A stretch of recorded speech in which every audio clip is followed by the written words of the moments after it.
एक महत्वपूर्ण सूचना आप सभी महानुभावों से निवेदन है कि यहाँ पर ये जो चितपाल जी का प्रांगण जहाँ पर पुराना मानस्तंभ था, यहाँ अपने कोई भी वाहन अंदर लेकर के ना आए और वाहन इधर खड़े नहीं करें। चूंकि निर्माण कार्य चल रहा है तो कई प्रकार का व्यवधान होता है, इसलिए आप अपने वाहन अंदर ना लाए, बाहर ही व्यवस्थित रूप से वाहन पार्किंग में खड़ा करें।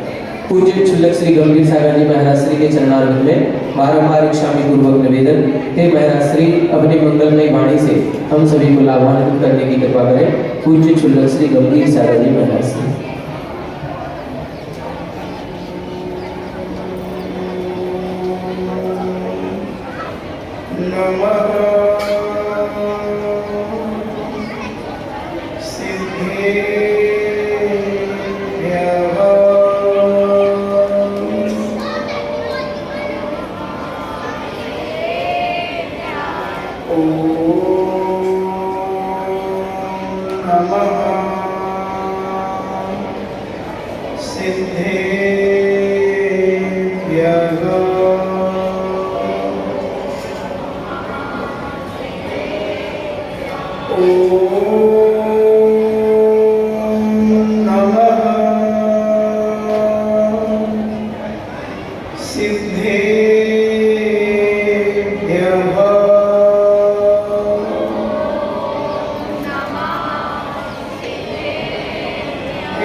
चिंतामणि घोर उपसर्ग विजेता श्री पार्श्वनाथ भगवान की, देवादिदेव 1008 शासन नायक बाल ब्रह्मचारी भगवान महावीर स्वामी की, परम पूजनीय आचार्य शिरोमणि गुरुवर श्री कुंद कुंद महामुनिराज की, परम पूजनीय आचार्य शिरोमणि गुरुवर श्री विद्यासागर जी महामुनिराज की, परम पूजनीय निर्यापक श्रमण मुनि श्री सुधा सागर जी महाराज की, पूज्य श्री पूज्य सागर जी महाराज की।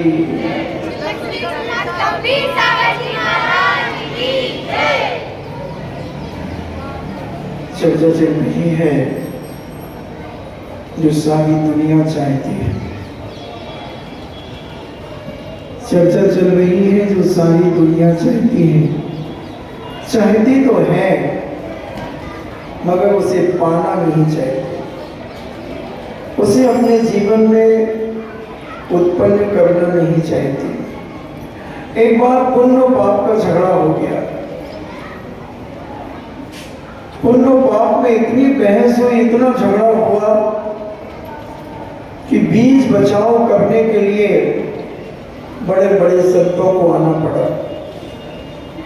पुण्य कहता है कि मैं सबसे बड़ा हूं, सारी दुनिया मुझे चाहती है।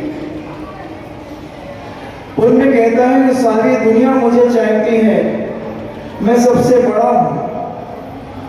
पाप कहता है चाहती होगी तेरे को, चाहने अकेले से कुछ नहीं होता, करती तो वो मुझे है, करती वो मुझे है। सारी दुनिया पाप करती है और पुण्य की इच्छा रखती है कि मेरा पुण्य आ जाए, इतना पुण्य आ जाए, मेरे असाधा वैदिक कर्म का ऐसा कर्म कट जाए, मेरे अंतराय कर्म ऐसे कट जाए कि कल ही मेरे यहाँ चारों महाराज का चौका हो जाए तो मैं बंद कर दूं चौका। ऐसा पुण्य चाहिए मुझे अपना। सच बोलो, कितने लोगों के अंदर की भावना है? कोई कहता महाराज जी अगर ऐसा है तो कल ही लो, मैं कल प्रधान खड़ा होता हूं और चारों एक साथ आ जाए, जय सिया राम, हो गया काम। शांतिलाल से पूछो, बोलो शांतिलाल तुम यही चाहते हो ना कि कल दोनों महाराज आ जाए और हम बिजोलिया चले जाए? किसी से भी पूछ लो, बांसवाड़ा वालों से पूछ लो,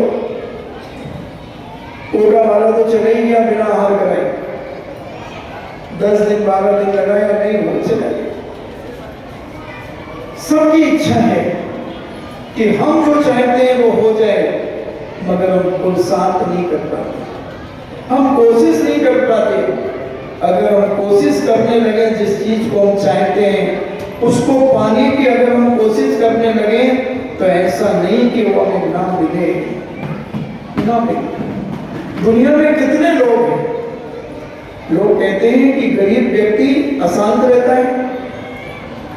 लाल बहादुर शास्त्री का जन्म एक बहुत गरीब घर में हुआ था, बहुत गरीब घर के अंदर हुआ था बंधु, मगर क्या वो अशांत थे? अगर सारे नेताओं की गणना की जाए, सारे नेताओं का इंट्रोडक्शन किया जाए और सारे नेताओं की जन्म से लेकर मरण तक उनका सारा जांच की जाए तो मैं दावे से कह सकता हूं कि लाल बहादुर शास्त्री सबसे शांत व्यक्ति थे। कोई नेता उनके बराबर शांत नहीं था, न उन्हें किसी प्रकार का लोभ था, न कोई छल कपट था। अगर लोभ होता तो आज करोड़ों अरबों की संपत्ति उनके पास होती है। आज भी एक बहुत टूटे से मकान में उनके भतीजे या उनके परिवार के लोग रहते हैं, कुछ नहीं है तो नेता होकर के भी शांत रहा जा सकता है। बहुत सारे लोग आपके के.एन. नारायण बहुत गरीब होते थे, 16 किलोमीटर पैदल जाते थे पढ़ने के लिए और 16 किलोमीटर लौट करके आते थे अपने घर।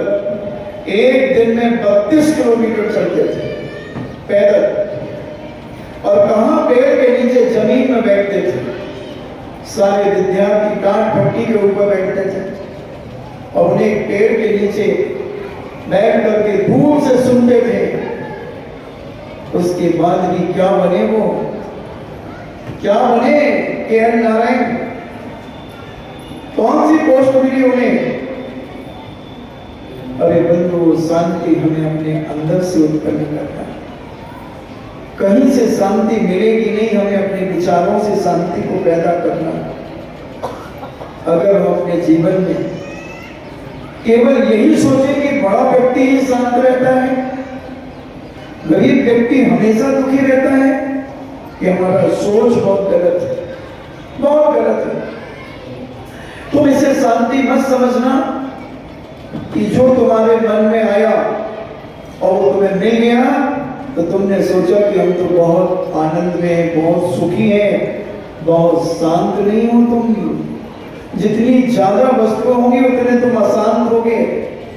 1995 के पहले ये मोबाइल नहीं था तो तुम शांत थी या अशांत? मोबाइल से अशांत हुए हो या मोबाइल के पहले अशांत थे? मोबाइल आने के बाद नींद हराम होने लगी लोगों की, पागल हो गए लोग। 11 और 12 तो यूं बच जाते हैं उनके, और बेचारी किसी बिटिया का अगर कहीं एग्रीमेंट हो गया, एग्रीमेंट क्या तो उसकी तो जानी निकल गई। 2-3 बजे के पहले तो वो सो ही नहीं पाए। और जब पहले मोबाइल नहीं थे क्या इस मिलान से शांति से व्यक्ति सोता था, चाहे एग्रीमेंट हो जाए? एग्रीमेंट हो गया तो पत्र व्यवहार करेगा, पत्र लिखेगा, पहले तो बहुत सोचेगा कि क्या लिखना है। अभी मंगेतर के लिए पत्र लिखना है तो बहुत विचार करेगा कि क्या लिखूं, पता नहीं उसका दिल और दिमाग कैसा है, कहीं कोई शब्द पकड़ करके अशांत ना हो जाए। छोरियों में ज्यादा बुद्धि थोड़ी होती है। अगर कोई शब्द पकड़ लिया, मैंने मान लो मजाक में कोई शब्द लिख दिया, मैंने नहीं, उसने, जिससे तुम्हारा एक्सीडेंट हुआ है, उसने अगर कोई ऐसा एक शब्द लिख दिया और तुम उसके भाव और अर्थ को नहीं समझ पाए, तुम्हारे मन में अशांति पैदा होना शुरू हो जाएगी। ऐसा क्यों लिखा, ऐसा क्यों लिखा? हमारा तो ऐसा कोई सोच ही नहीं, हमारा ऐसा भाव ही नहीं है, शायद वो मुझे पसंद तो नहीं करते, ऐसा तो नहीं। डाउट होना चालू हो गया। यही तो हुआ पवनजय के साथ। राजा महेंद्र की बेटी अंजना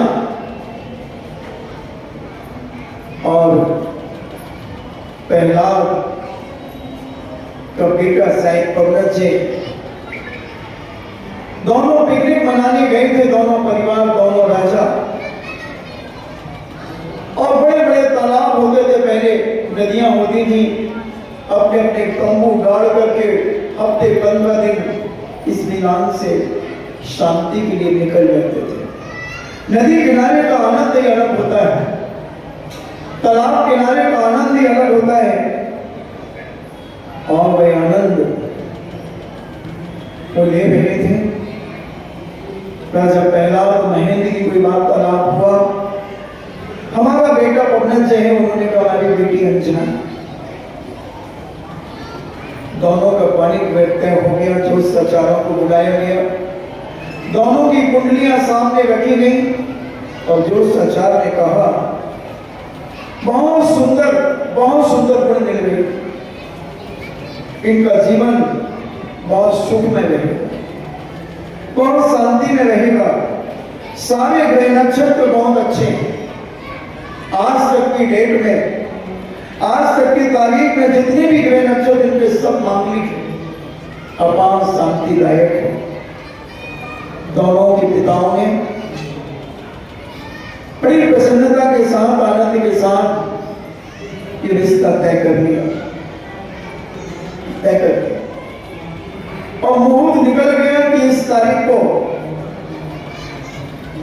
अपन इनकी सगाई और विवाह करेंगे।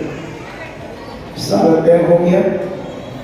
अब पवनजय के मन में बड़ी उथल पुथल मचने लगी कि मैं अंजना को देख तो लूं एक बार, अंजना कैसी है।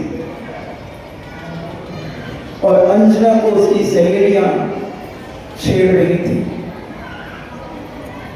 तूने भी पवनजय से कहा शादी पक्की कर ली? वो विद्युत कुमार राजकुमार बहुत अच्छा था, 10-5 राजकुमारों के नाम वो ले रही थी, मगर अंजना पवनजय में खोई थी। झूले पे बैठी विचार कर रही थी कि मेरे पिता ने जो निर्णय लिया है वो कभी अन्यथा नहीं हो सकता।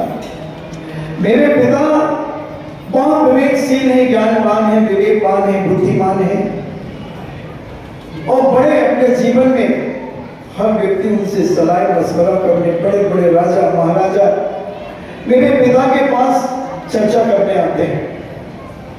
मेरे पिता मेरे जीवन को अशांत नहीं करेंगे, मेरे जीवन को शांति से भरेंगे। और वो मग्न थी, अभी दोनों ने एक दूसरे को नहीं देखा था, एक दूसरे को नहीं देखा था, दोनों शांत थे। मगर पवनजय के मन में एक अशांति उत्पन्न हुई कि मैं अंजना को कैसे देखूं। अपने एक मित्र प्रहस्त को लेकर एक वृक्ष के ऊपर मचान बनाकर उनके तंबू के पास चुपचाप चले गए। और अंजना अपनी सहेलियों से घिरी है, क्योंकि जब किसी की एग्रीमेंट पक्का सा हो जाता है तो उसकी सहेलियां कुछ बढ़ जाती हैं। ऐसे तो अकेले फिरती रहती है, कोई नहीं रहता साथ में। और जैसे ही एग्रीमेंट होता है, एक्सीडेंट होता है, तो उसकी सहेलियां अब तो मोबाइल से मिलने लगती हैं, मगर पहले जाकर के वहां रहने लगती थी। उसके लिए बहुत सारी शिक्षाएं दिया करती थी, विवेक दिया करती थी कि अब देख तू अपने निज घर जा रही है, तुम्हें किस प्रकार से रहना है, ये जानकारी देती थी। सहेलियां वही होती हैं जो सद्मार्ग दिखाती हैं, जो शांति में चार चांद लगाती है, वही सहेलियां होती हैं। बेईमान और छली और कपटी सहेलियां धोखेबाज होती हैं।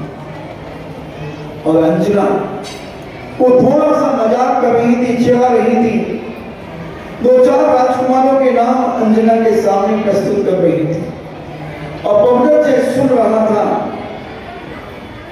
एक कह रही है कि पवनत से तुमने क्यों कर ली पक्की, मगर अंजना के चेहरे पर बेंचमार्क कोई सिकड़ नहीं थी। वो तो और पवनत से में इतनी तल्लीन हो गई, उसे आत्म शांति मिल रही थी। पवनत से का अनुमान से वह सारे अंग उपांग का निरीक्षण कर रही थी, विचार मग्न थी। सहेलियां क्या कह रही थी उसे कुछ नहीं पता था, क्योंकि सहेलियों से बढ़कर के पिता होता है, सहेलियों से बड़ी मां होती है। सहेलियों की बुद्धि और मां की बुद्धि में अंतर होता है। मां एक अनुभवशील होती है, मां ने बहुत सारे बच्चों को जन्म देकर के उनका पालन किया है। मां और पिता पहले गुरु माने गए हैं। भगवान और गुरु से पहले अगर कोई लौकिक गुरु की जब कोई बात करता है, तो मां और पिता सबसे पहले गुरु माने गए। सबसे पहले उन्हें भोग लगाई जाती है, उनकी आज्ञा में अपना जीवन चलाया जाता है। अंजना कह रही थी दुनिया की कोई ताकत इसे गलत सिद्ध नहीं कर सकती, क्योंकि मेरे माता पिता ने इसे स्वीकार किया है, उन्होंने सब कुछ देखा है। माता पिता ने उस राजा की हैसियत देखी है, उसका शौर्य देखा है, उसका वीरत्व देखा है, उसकी गरिमा देखी है। और मेरे होने वाले पति कभी बल सबको देखा, इसलिए मुझे रंच मार भी मेरे मन में कोई अशांति नहीं। वो स्वयं से प्रश्न कर रही है और स्वयं को स्वयं के द्वारा उत्तर कर रही है। सहेलियां चिढ़ा रही है, सहेलियों की तो आदत ही होती है चिढ़ाना, और वो चिढ़ा रही है। मगर पवनत जी के कान में जब ये बात गई कि ये सहेलियां कह रही है कि तूने कहां पवनत जी को चुना, और ये जवाब नहीं दे रही है, हो सकता है ये मुझे ना चाहती हो। प्रहस्त चलो, प्रहस्त कहता है पवनत जी थोड़ा शांति रखो, अपन अंजना का मनोभाव देखते हैं।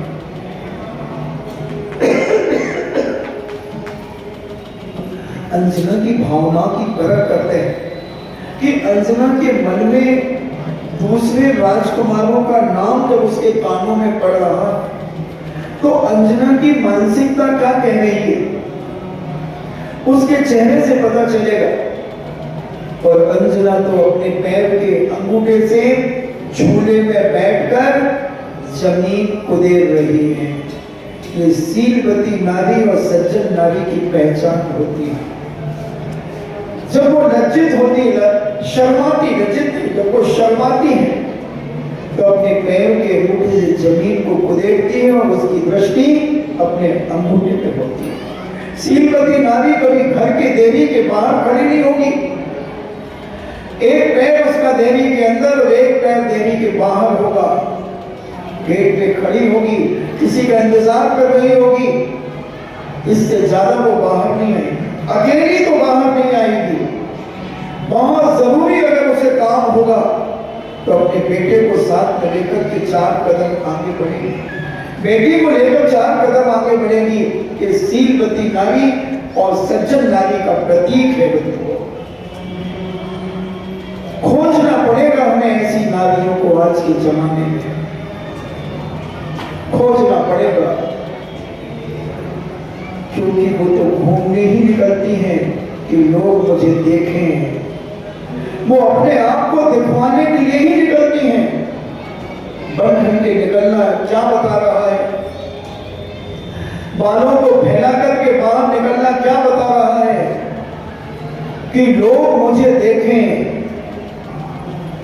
लोग मुझे देखें। वो दिखवाने के लिए ही घूम रही है। वो मर्यादा का उल्लंघन कर रही है और अपने मन को अशांति से भर करके दूसरों को भी अशांत कर रही है। दूसरों को भी अशांत कर रही है। ये इनके जीवन की विकृति है। ये इनके दुष्चरित्रता की पहली किरण है। ये पहली चिंगारी है। अगर इस चिंगारी को नहीं बुझाया गया तो इनके कारण एक नहीं पूरा परिवार अशांत हो जाएगा, दुखी हो जाएगा, बर्बाद हो जाएगा। ना पूजा करने लायक रहेगा वो परिवार, ना हाथ दान देने लायक रहेगा वो परिवार, ना साधु का कमंडल पकड़ने के लिए वो परिवार, क्योंकि एक ऐसी चिंगारी तुम्हारी बेटी के अंदर प्रवेश कर गई जो पूरे घर को बर्बाद करने में, जला करके राख करने में, संस्कारों को मिटाने में उसको अग्रसर है। इनको बेटी कहने का भी अधिकार नहीं। ये तो लड़कियां हैं, ये लड़कियां हैं। और पवनत से अपने मित्र प्रहस्त को लेकर के वापिस लौटने लगते हैं। प्रहस्त बहुत समझाता है। पहला एक पवनत से रुको रुको, अपन उस राजकुमारी की मनोभावनाओं को समझते हैं। मगर राजकुमारी वहां शर्मा रही है, मासूमता उसके चेहरे से झलक रही है और वो पवनत से के लिए इतनी ओतप्रोत है उसकी सारी भावनाओं को समझने में, संप्रेषण कर रही है। मगर पवनत से को कोई संप्रेषण नहीं हुआ। ना वो पवनत से को जानती है, ना अंजना को तो देख रही है पवनत से, मगर अंजना पवनत से को नहीं पहचानती, देखा ही नहीं कभी उसने अपने जीवन में। और ये कुपित हो गया, अशांत मन लेकर के चला गया और अपने तंबू में चला गया। और दूसरे दिन प्रातःकाल पिता से कहता है, पिताजी ये पानी ग्रहण नहीं होगा, ये पानी ग्रहण नहीं होगा। पिता कहते हैं, पवनत से ये छतरी की जबान है, ये छतरी की जबान है, जो कह दिए वो कभी वापस नहीं ली जाएगी। मैंने उनको वचन दे दिया है और उन्होंने मुझे वचन दे दिया। हम दोनों छतरी राजा हैं। एक बार ये काठ की हंडी एक बार ही चढ़ती है, दोबारा काठ की हंडी आपके ऊपर नहीं चढ़ती। पवनत ने कहा, पिताजी जैसी आपकी आज्ञा, मगर मैं उसे स्वीकार नहीं करूंगा, मैं उसे स्वीकार नहीं करूंगा। पिताजी ने कहा, ऐसा क्यों? बोले, वो मुझे नहीं चाहते। ये क्या बात करते हो पवनत? उसने तुम्हें अभी तक देखा नहीं और ना तुमने देखा, तुम कैसे कह सकते हो कि वो मुझे नहीं चाहते? पिताजी ज्यादा गहराई में डूबने की कोशिश मत करो। मैं जो कह रहा हूं वो मेरी बात पर गौर करो। मैं उसे स्वीकार नहीं करूंगा। बेटा, पिताजी जो आपकी आज्ञा। देखना कैसे आदर्श राजकुमार होते। पिताजी जो आपकी आज्ञा। और पानी ग्रहण हो गया, बड़े धूमधाम से पानी ग्रहण हुआ, बड़े धूमधाम से हुआ। पवनत अशांत है, अंजना शांत है। अंजना शांत है और पवनत अशांत है। और पानी ग्रहण होने के बाद, बारात घर लौटने के बाद पवनत ने द्वार पर प्रवेश किया और पवनत ने कहा, पिताजी, और गांठ खोली और कहा जाओ। पवन से दूसरे राजमहल में चले गए, अंजना को दूसरे राजमहल में भेज दिया। एक दिन हो गया, 2 दिन हो गए, 3 दिन हो गए, 4 दिन हो गए। अंजना इंतजार कर रही है कि प्राणनाथ अब आएंगे, अब आएंगे।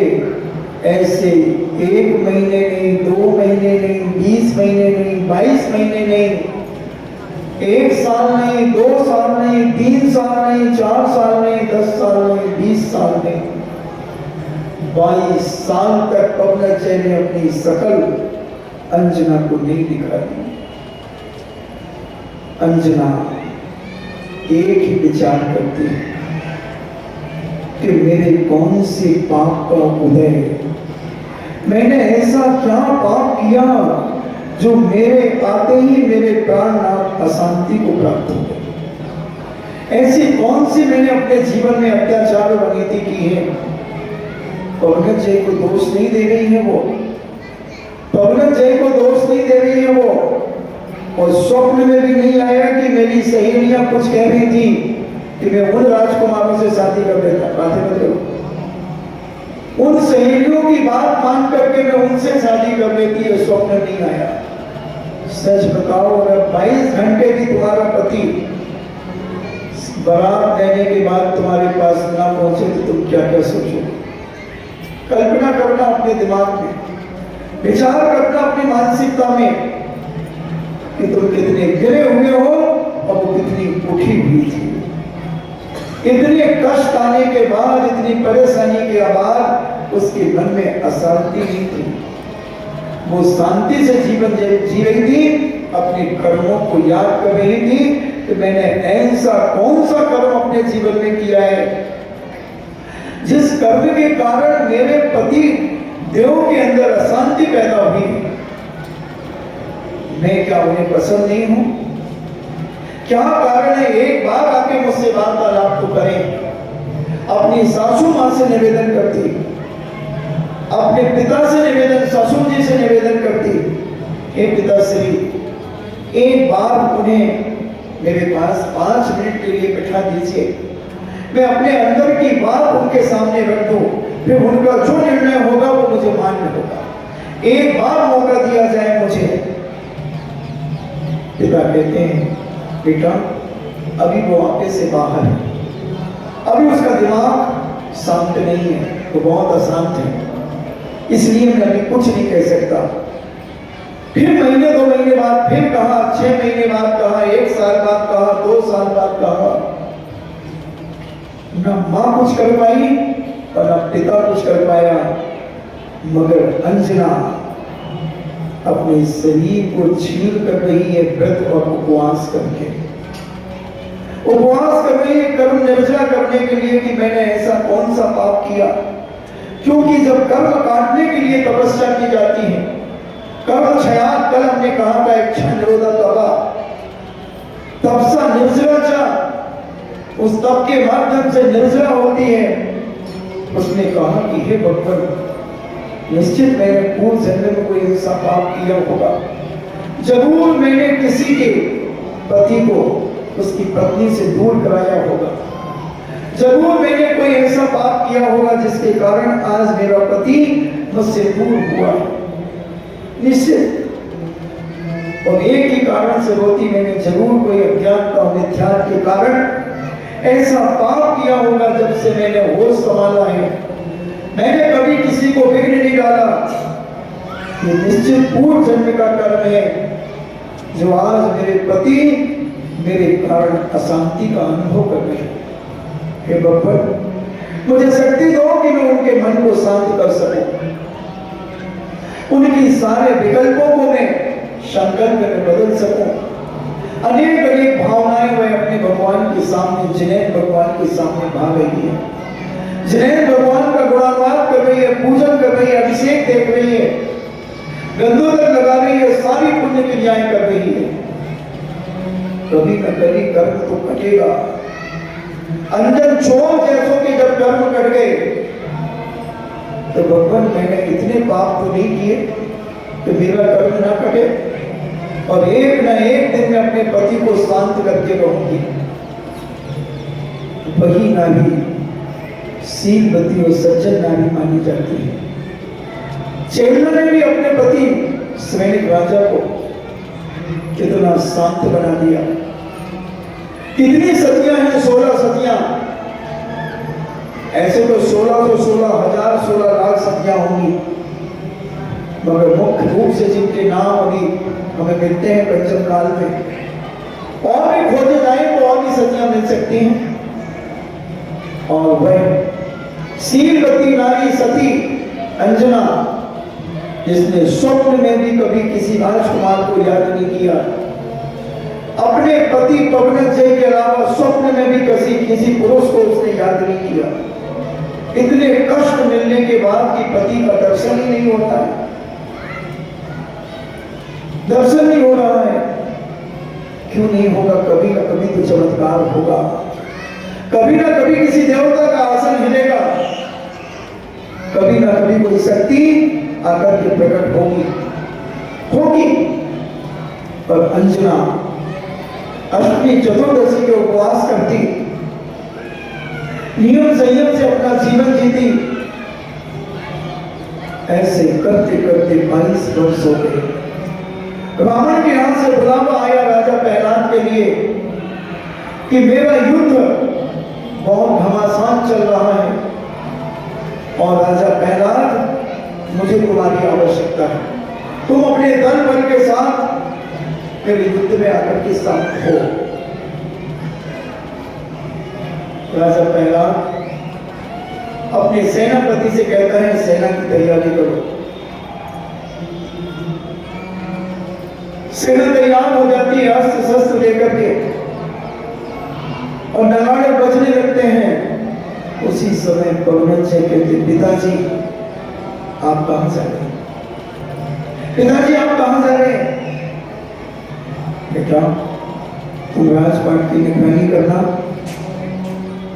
मंत्री जी को साथ रहना, मैं सेनापति और संपूर्ण सेना लेकर पति नारायण के अर्धचक्री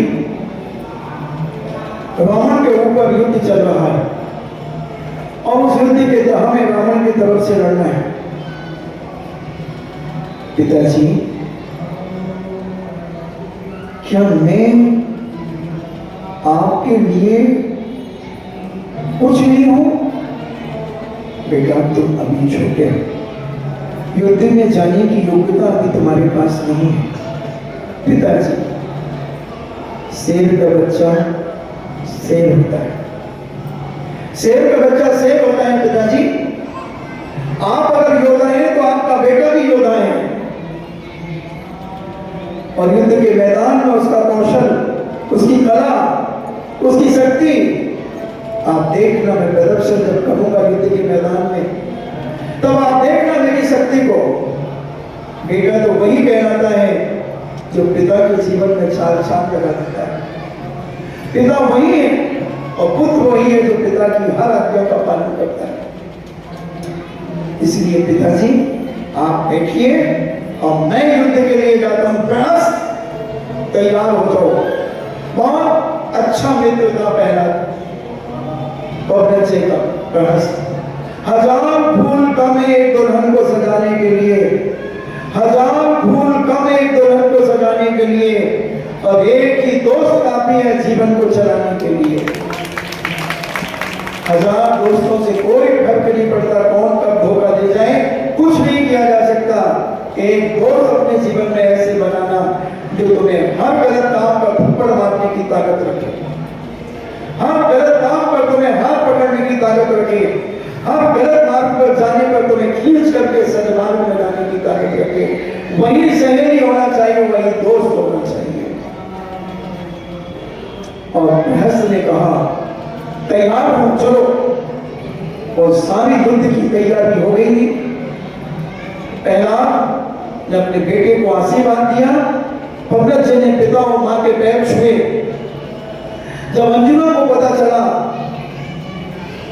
कि पवनत से युद्ध के लिए जा रहे हैं, वो एक आरती की थाली से जाकर खिलाई और जैसे ही सामने आई, हट जा यहां से, हटी नहीं, पैर छूने की जो झुकी, धक्का मार दिया, आरती भी गिर गई। और एक अबला में कितनी ताकत होती है, राजकुमार के सामने राजकुमारी की ताकत क्या है, एक पुरुष के सामने एक नारी की ताकत कितनी होती है। कितनी भी शक्तिशाली नारी हो, मगर पुरुष के सामने तो वो कमजोर ही होती है, कम खाती है बेचारी, पुरुष ज्यादा खाता है। तुम तो बाजार में भी कितना खा लेते हो, उसके बाद भी घर में डकाल लेते हो। 32,000 चावल का वजन पुरुष खाता है। हमारे साधुओं के लिए कहा कि 32 गिलास भोजन मुनिराज कर सकते हैं, और एक गिलास का मतलब है 1,000 चावल का जितना वजन होता है, उतने वजन के 32, तो शायद मुझे स्मरण आ रहा है 515 ग्राम करीब 32,000 चावल का वजन हो जाता है। और तुम्हारे लिए 28 गिलास की बात कही, आलिकाओं को 28 गिलास, तुम ऐसे मत करना कि 8 रोटियों के गिलास कर लिए और 32 गिलास हो गए। एक जगह मैंने उपदेश दिया तो वहां कुछ एकांत पक्षी थे और उन्होंने कहा, देखो अपन को महाराज आए हैं, तो उनकी रोटियां गिनेंगे। 32 कहा ना, वो छुल्लक जी ने कल प्रवचन दिया था, तो उनकी रोटियां गिनना, एक रोटी के कितने टुकड़े करते हो तुम, 4, तो 8 चौको 32। महाराज अच्छे हष्टपुष्ट थे, भोजन उनका अच्छा था, और उसने गिना 1 2 3 4 32 हो गए। और गिलास को आप खोल करके ऐसा देखते ही वो गिन लिए उसने। और महाराज ने उसके बाद पानी लिया, फिर गिलास लिए, वो कहते हो ये महाराज नहीं है, ये तो 32 गिलास से ज्यादा खा गए। उसकी मैडम ने उन बच्चों को समझा दिया कि 32 गिलास से जो ज्यादा भोजन करे वो साधु नहीं। बच्चे मेरे पास आए, हमने कहा तुम आते क्यों नहीं? हमारी मैडम 5 साल पढ़ाती है ना, उन्होंने कहा कि जो महाराज 32 गिलास से ज्यादा भोजन करें वो महाराज नहीं होते हैं। मैंने उस मैडम को मेरे पास लाओ, मैं उसके डॉक्टर में लाऊं, बोले वो नहीं आती और हम लोग को भी नहीं आने देती है। हमने उनसे कहा कि मैडम पहले 1 गिलास का अर्थ समझो, तो 1 गिलास का मतलब क्या होता है। श्री मूलाचार ग्रंथ का स्वाध्याय करें, आचार्य साहब ग्रंथ का स्वाध्याय करें, अलगार धर्मागत का स्वाध्याय करें, तब उन्हें पता चलेगा कि असाधु की आहारचर्या क्या होती है। तो 1,000 चावल का जो वजन होता है, ऐसे 32 गिलास मैं देखूंगा, मेरे पास लिखा है शायद 515 ग्राम के करीब होते हैं। कौन खाता है इतना 515 ग्राम? कौन साधु खाता है? तो भाई, तो ये वैसे 28,000 चावल खाती है, तो 32 ग्राम 32,000 खाते हो, वैसी कमजोर होती है। एक धक्का मारे इनके श्रीमान जी की जरूरत नहीं पड़ता। ज्यादा मुंह चलाने में मास्टर, दिमाग को ज्यादा खाती है, रोटी कम खाती है, दिमाग खूब खाती है जी भर के। और जो सिर खुला रखे वो तो और कच्चे ही खा जाए, जो सिर ढके तो मोरनी सी लगे, नहीं तो मोरनी सी लगे, तो वो तो कच्चे ही खा जाए आदमी को जो सिर हमेशा खोल के रखती है। उसका तो मुंह ऐसा चलता है, ऐसा चलता है कि 1.5 घंटे की सीढ़ी, कितने घंटे की होती सीढ़ी आज? 1-1.5 घंटे से ज्यादा भी चल सकता है, बड़बड़ाती रह सकती है। और बेचारी अंजना गिर गई, दीपक बुझ गया और पवन से वीरत्व के साथ अपना शस्त्र लेकर के चल पड़े और हाथी के ऊपर बैठ करके निकल गए। पवन जय को देखने के लिए पुनः अंजना जैसे तैसे उठती है, आवाज लगाती है प्राणनाथ, मगर वो तो चला गया। और अंजना रोती रह गई कि मैं अभी भी इन्हें शांत नहीं कर पाई, अभी भी मैं इन्हें शांत नहीं कर पाई, इनकी अशांति को मैं अपने जीवन में प्रवेश नहीं करने दिया। हे भगवान, इनके जीवन में सदा शांति बनी रहे। और वह जिनालय चली गई और भगवान के सामने कहती, भगवान ये युद्ध के लिए गए हैं, युद्ध से बिजी होकर के आए, युद्ध से लौटे तो बड़ी धूमधाम से मैं इनकी आह्वानी करूंगी, इनका स्वागत करूंगी, इनका सम्मान करूंगी और इनके चरणों की दासी बनकर के मैं जीवन भर अपना यापन करूंगी। और भगवान के जिनालय में जाकर के ध्यान में बैठ गई, जाप करने लगी, स्तुतियां पढ़ने लगी, क्योंकि संकट के समय में पुण्य की क्रिया की जाती है, कर्म क्षया कर्म काटने के लिए पुण्य की क्रियाएं की जाती हैं, भक्ति की जाती है। और वह स्तुतियों में तल्लीन हो गई और प्रहस्त ने पहला स्टॉप तुम्हारी भाषा में, पहला डेरा उसने डाला, एक तालाब के किनारे डाला। रात्रि में चकवा और चकवी दोनों अलग अलग हो जाते हैं। एक पक्षी होता है चकवा और चकवी। सुमतिनाथ भगवान का कौन सा चिन्ह है बताओ? चकवा और चकवी दोनों दिन में साथ रहते हैं, यानी पति और पत्नी दोनों साथ रहते हैं और रात्रि में दोनों अलग अलग हो जाते हैं। चकवी रो रही थी पति के वियोग में और पहला एक औरत से अपने प्रहस्त मित्र से पूछता है, मित्र ये किस पक्षी की आवाज आ रही है, कौन की आवाज है? तब प्रहस्त कहता है, मित्र ये चकवी की रोने की आवाज आ रही है। क्यों? बोले ये दिन में साथ में रहते हैं और रात में दोनों वियोग को प्राप्त हो जाते हैं, इसलिए पवनजय के वियोग के चकवी चकवा के वियोग में ये चकवी रो रही है। 5 मिनट के लिए पवनजय आंख बंद करता है और बोले ये 6-8 घंटे के लिए जब इनका बिछोड़ हुआ है तब ये ऐसी दहाड़ मार करके रो रही है, अंजना का क्या हो रहा होगा, अंजना का क्या हो रहा होगा? वो कितनी अशांत हो चुकी होगी, वो कितनी वेदना से भर चुकी होगी। और मैं पापी धक्का मार करके आ गया, प्रहस्त मैं अंजना से मिलना चाहता हूं। देखना पागल को 22 साल तक जब घर में रहा, जब शकल नहीं देखी, होते ना मधुचंद जी भी, पुरुष भी बुद्धू होता है कि नहीं, मगर पिघल जाता है बेचारा। तुम तो कठोर होती हो, अगर तुम नाराज हो जाओ, बेचारा मना मना के परेशान हो जाए तो भी तुम पिघलो नहीं। हमसे मत बोलो, हमने कह दिया ना, हमसे मत बोलो, बस उधर जाओ, उधर जाओ, उठो यहां से। और खुद उठ के कमरा बंद करके घुस जाएगी कमरे। और बेचारा बेचारा बेसहारा, एक बेसहारा दूसरे बेसहारा को क्या सहारा देगा? मगर फिर भी सहारा देने के लिए कोशिश करता है। मगर तुम जब अगर निष्ठुरता को उतारोगी तो तुम्हें उतारना बहुत मुश्किल है। जब तुम निष्ठुरता के शिखर पे चढ़ जाओगी तो तुम्हें नीचे उतारना बहुत कठिन है बेचारा, बहुत कठिन है। ये बहुत जल्दी चढ़ते भी हैं तो उतर भी बहुत जल्दी जाते हैं।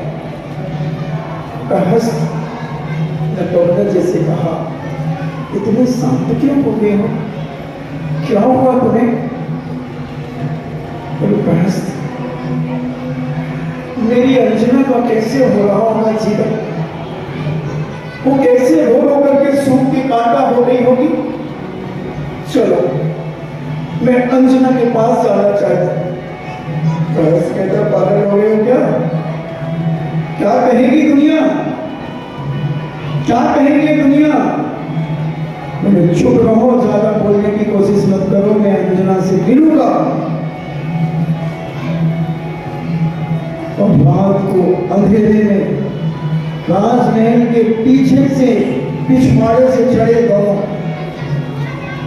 बसंत सेना, उनकी जो दहेज में मिली थी बसंत सेना दासी, जिसने उसका लालन पालन किया था अंजना का, बसंत सेना तलवार लेकर के पहरा दे रही थी राजमहल का। उसने देखा कि दो पुरुष राजमहल की तरफ आ रहे। उसने तलवार खींच ली और तलवार लेकर के उस जगह पर खड़ी हो गई। देखती हूं किसकी हिम्मत है इधर आने की। जब और नजदीक आई, उसने मसाल को उठाया तो मसाल को देखा, अरे ये तो राजकुमार बच्चे हैं, बहस हैं, क्या हुआ? अंजना, अंजना, अंजना, बच्चे आ रहे हैं। क्या क्या? बच्चे आ रहे हैं, बच्चे। और अंजना बेहोश हो गई और राजमहल की पीछे से चढ़ करके बरामदे में आ गए। रहस्य कहता है, मेरी भाभी अंजना से कहो कि बबलू तुमसे मिलना चाहते हैं। अभी रात्रि में? हाँ, ठहरो। शीतोपचार किया गया। अंजना उठी और कहा, बबलू दरवाजे पर खड़े तुम्हारी आज्ञा का इंतजार कर रहे हैं। मेरी आज्ञा का? मेरी आज्ञा का नहीं, उनकी आज्ञा का इंतजार मैं कर रही हूँ। सीलवती नारी की शब्दों को समझना, उनकी आज्ञा का पालन करने के लिए मैं तैयार हूं। और बच्चे प्रवेश कर जाते हैं। अंजना और बच्चे और बहस और दासी दोनों बाहर खड़े हैं। प्रातः काल जब बच्चे बहुत शांत होकर के राजमहल की दरवाजे से प्रातः काल ब्रह्म मुहूर्त में निकलते हैं। अंजना भी शांत है और बच्चे भी शांत हैं। बच्चे निकल जाते हैं, प्रहस्त और बच्चे दोनों चले जाते हैं। मगर निकलने के पहले अंजना कहती है, सुनो सुनो, मां से मिलकर के जाओ, मां को बता करके जाओ कि मैं आया हूं। मैं नहीं मिलूंगा। कोई क्या कहेगा? दुनिया को सबसे बड़ी बीमारी, दुनिया में अगर सबसे बड़ी कोई बीमारी है तो क्या है? अगर तुम थोड़े से गंदे कपड़े पहने और तुमसे कहो कि बाजार से सब्जी ले आओ, मम्मी हम नहीं जाएंगे। कोई क्या कहेगा? कोई क्या कहेगा? ये बीमारी अगर तुम्हारे अंदर से निकल जाए तो बहुत सारी घटनाएं तुम्हारे जीवन की जो दुर्घटना होने वाली है, वो दुर्घटना में न रह करके तुम्हारे जीवन को महान और पवित्र बना सकती है। कोई क्या कहेगा? ये बहुत सारे लोगों की ये खा रहा है, बहुत सारे लोगों को डिप्रेशन में डाल रहा है, बहुत सारे लोगों के मन में अशांति पैदा कर रहा है कि कोई क्या कहेगा। यही आदमी टूट जाता है, यही आदमी अशांत हो जाता है और यही अंदर ही अंदर घुट घुट करके अपने जीवन का अंत कर देता है। और वही कहती मिल के जाओ। उसी समय पवन जी अपने हाथ का कड़ा उतारते हैं और कहते हैं, लो ये याददाश्त और तुम इसे पहन करके रखो। अगर माँ कुछ कहे तो माँ को कह देना कि वो आए थे और ये कड़ा मुझे पहन करके गए हैं। कड़े की परंपरा कोई आज की नहीं है बंधुओं, ये पवनक्षय की बात 6,25,000 वर्ष पुरानी बात है, क्योंकि मुनि सूरतनाथ भगवान के समय पर जनकनंदी सीता और अंजना, राम, पवनक्षय, प्रहलाद, राजा महेंद्र, ये सारे उसी समय के राजा महाराजा हैं। परसों को बड़ा हमने कहा था राजा स्मेरक की कि भगवान महावीर स्वामी के समुद्र में जा रहा था तो उसके दाहिने हाथ में कड़ा चमक रहा था। बहुत सारे इतिहास में सारे तिलोक नदी के अंदर 2000 साल पुराना ग्रंथ उन्होंने भी 16 श्रृंगार पुरुषों के कहे, उसमें भी एक खड़ा था। तुम्हारे तो 14 है, मगर जी उल्टा कह रहे 16 हमारे नहीं, 16 इनके, तुम्हारे 14 है। दो क्या काम है महाराज हमारे, एक तो तलवार और दूसरी कटार। ये दो चीजें महिलाएं नहीं रखती, ये पुरुष रखते हैं। इसलिए इनके 16 है और तुम्हारे 14 है। अब 16 श्रृंगार सच के तो रहना नहीं बैठे, 14 श्रृंगार करके ही बैठे। और पवनक्षय चले गए। पवनक्षय ने कहा कि मां को पता चलने के पहले मैं उसके पहले आ जाऊंगा, मगर युद्ध तो युद्ध होता है। 9-10 महीने लग गए युद्ध में। और यहाँ क्या हुआ, आपका समय हुआ, यहाँ ये हुआ, वहां क्या हुआ। अब अशांति और शांति क्या होगी। पहली बार जब से मैंने दीक्षाली और आज तक में कभी ये प्रवचन नहीं दिया, तुम्हारे पुण्य से ये प्रवचन शांति के ऊपर निकला। कभी नहीं दिया, कभी नहीं दिया। 2-4 प्रसंग, 2-4 लाइनें कभी पवनक्षय की और अंजना की आ जाए तो आ जाए, मगर ये पूरा का पूरा 55 मिनट का प्रवचन शांति के ऊपर अंजना और पवनक्षय का अपन ने सुना। आपका समय हुआ। कल फिर अगर इसी को आगे बढ़ेगा तो बढ़ेगा, नहीं तो कोई नया पकेगा। तो हम समझें अपने जीवन में कि अशांति में भी हम शांति का अनुभव अपने जीवन में करें, तभी हमारा जीवन सार्थक हो सकेगा बंधुओं। नहीं तो ये जीवन जा रहा है, बहुत जल्दी चला जाएगा। देखो वो हमारी माताएं बहनें तो बिल्कुल तैयारी बैठी रहती है कि तुमने जैसे ही कहा कि तुम्हारा समय होगा वो चली। जैसे स्कूल का समय होते ही घंटी बजने के पहले बच्चे बस्ता बांध करके कंप्लीट रखते हैं, और जैसे ही चपरासी ने घंटी बजाई और भागे बच्चे, तो वो दोपहरिया भी सहेली को उठा करके और बातें करते हुए चली जाए। मन थोड़ी लगता है उनका। वो तो कूलर रखे हैं वहां, इसलिए वो सोचती कि चलो कूलर की हवा खा लेंगे, घंटा 1.5 घंटा को घर को बिल को बिजली को बिल भी बच जाएगा। ओरिजिनल प्रवचन सुनने वाले तो ये ऊपर बैठते हैं और डुप्लीकेट नीचे बैठते हैं कि बातें भी करते रहते हैं, और थोड़ा बहुत कान में पड़ गया तो वो भी सुन लेते हैं। तो इससे इन्हें ज्ञानावरणी कर्म का और ज्यादा बल होता है कि धर्म के क्षेत्र में संसार की बातें करना और जिनवाणी का अपमान करना। एजू लाइट पसंद अपनी अपनी, जिसको जहां बैठना बैठो। पंडाल तो और पढ़ने वाला भी है सही, और वहां बैठ जाना कोई दिक्कत नहीं, हमें तो क्या फर्क पड़ता। हम तो मुख्य श्रोता इन्हीं को मानते हैं, बाकी तो वो सब पीछे वाले हैं, वो फेल हैं कि पास हैं, मुझे कुछ नहीं मालूम। मगर हम तो यही चाहते हैं कि सारे लोग पास में आकर के बैठे, और इनको और इनकी थोड़ी जगह हम कम कर देंगे, मगर तुम्हें पहले बिठाएंगे। क्योंकि नारी अगर सुधर गई तो घर स्वर्ग हो गया। इन्हीं मुंडक भावना के साथ जिनवाणी स्तुति। जिनवाणी के ज्ञान से सूझे लोकालो, सोवाणी मस्तक धरो सदा लेत हूँ धो। हे जिनवाणी भारती तोरे जपो दिन रे, जो तेरो शरणागति सो पावे सुख चैन। देव भजो अरिहंत को गुरु सेवा निर्बन, दया धर्म पा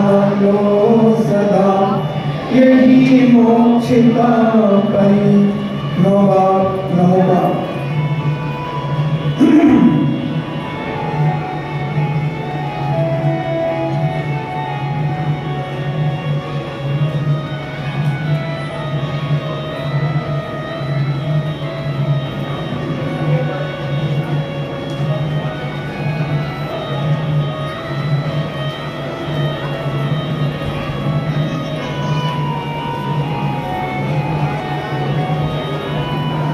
परम पूजनीय द्वादशाओं जिनवाणी माता की